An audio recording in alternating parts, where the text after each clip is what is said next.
Okay, so we've got a really interesting one to unpack today from what you sent over. Yeah, looks like a pretty significant event. Definitely seems like it. And it all went down just yesterday in Begusarai, Bihar, April 7th, 2025. We're talking about the Palayan Roko Naukri Do padyatra, so stop migration, give us jobs, march. And Rahul Gandhi and Kanhaiya Kumar right there at the front. This feels like a big moment. We're going to do a deep dive into why this happened, where it happened, and what it says about Bihar, what's really going on beneath the surface. Yeah, I mean, just from the images and reports, it's clear this wasn't some random gathering. This was a planned event, very deliberate, and that in itself tells you something. It was pretty striking visually. Imagine this. Subhash Chowk, absolutely packed with people. I mean, huge numbers. And then on top of that, almost everyone is wearing these white T-shirts. It was a sea of white. Flags and placards everywhere. You could feel the energy, especially from the Congress youth and student wings. They were really pushing for defense jobs. It really did feel like a unified front. Yeah, that visual uniformity, the white T-shirts, it's more than just clothing. It's a statement, a symbol of unity, Wow. a shared purpose. It's really effective visually. You can't miss it. Mhm. And it really speaks to the level of organization behind this event, creating that collective identity. And at the head of it all was Rahul Gandhi. He actually flew into Begusarai specifically for this, and he wasn't alone. He was with Kanhaiya Kumar, who's a real local figure there. They actually marched together for a kilometer. And of course, senior Congress leaders were there too. It was definitely a top-level party event. What's really interesting is that Rahul had already put out a video on X beforehand directly appealing to the young people of Bihar to join the march. He even included a link for what they're calling the white t-shirt movement, which seems like a really clever way to build momentum. His message was all about the fact that so many young people in Bihar are forced to leave the state to find work. He was really hitting that point home. So he's directly addressing the youth using social media. It's a pretty clear strategy to engage that demographic. And tapping into that issue of migration for work, that's something a lot of people in Bihar feel very strongly about. And partnering with Kanhaiya Kumar, that's significant too. It is, and that brings up the question of why Begusarai? Why now? Well, it turns out Begusarai isn't just any town. It's Kanhaiya Kumar's political base. And there's a lot of speculation that he could be a candidate in the upcoming assembly elections. So having the march there, it takes on a whole new meaning. It's almost like he's putting up a sign saying, look, I'm here, I have support. It positions him and the Congress Party as a real contender in that region. Choosing Begusarai was definitely strategic. It utilizes his local influence and sends a signal to their political opponents, builds momentum, increases visibility right before the elections. And the two big issues, they're focusing on migration and unemployment. Those are really at the heart of this event. We're not just talking about statistics here. One of our sources talked about how migration is a real gut punch for families. It tears people away from their homes, their communities. And it all comes down to the lack of opportunities within Bihar itself. This march is connecting that forced displacement with the need for jobs within the state.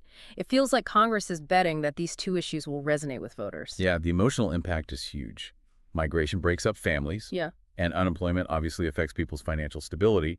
Congress is trying to connect with voters on a personal level by focusing on these problems. Right. So let's step back for a second and look at the broader political context. Congress is allied with Lalu Prasad Yadav's RJD, but this march, and especially with Kanhaiya Kumar's prominent role in it, suggests that Congress wants to be more than just a junior partner in that alliance. It's like they're saying, we have our own strength, our own leaders who can draw a crowd. Putting Kanhaiya Kumar front and center, it could be a way for Congress to show their own power, maybe gain some leverage in the alliance. It's a delicate balance for them, isn't it? They need the RJD for the numbers, but they also have to show their own appeal, their own organization. They're trying to establish themselves more clearly within that coalition. And Rahul Gandhi didn't just do the march and call it a day either. Immediately afterwards, he was back in Patna for the Sambitan Suraksha Sammelan, which is a conference on protecting the Constitution. And then he met with party workers at Sarakwat Ashram. So this wasn't just a quick visit. He's spending a lot of time in Bihar. This is actually his third trip since January. And with the assembly elections coming up in October and November, it's obvious that Bihar is a priority for him and for the party. Yeah, these multiple visits, the different events he's attending, it all points to how important Bihar is in their electoral strategy. They're focusing on these local issues like migration and jobs, but also on these larger themes like defending the Constitution. It's a multi-pronged approach to appeal to different groups of voters. So let's dig into that Patna event, the Samvitan Suraksha Sammelan, this Constitution Protection Conference. It seems to be part of a bigger strategy. Congress is really trying to connect with the EBCs, the extremely backward classes, and also with Dalits and Muslims. And when you look at the demographics of Bihar, this makes sense. The EBCs alone make up over 36% of the population. They're targeting very specific voter groups here. We're seeing Congress promote EBC leaders and even restructure their local organizations to better reflect the caste makeup of different districts. It's very calculated. That focus on EBCs, Dalits and Muslims, it shows they really understand the social and political landscape of Bihar. And the EBC population in particular, that's a huge voting bloc. Yeah. So Congress is trying to build support within those communities through leadership and organization. And it looks like this Palayan Roko Naukri Do campaign isn't just a one-time thing either. It actually started in West Champaran, and it seems like they're planning to take it to different districts across Bihar. This feels like they're opening move their main message for the election, focusing on migration and jobs.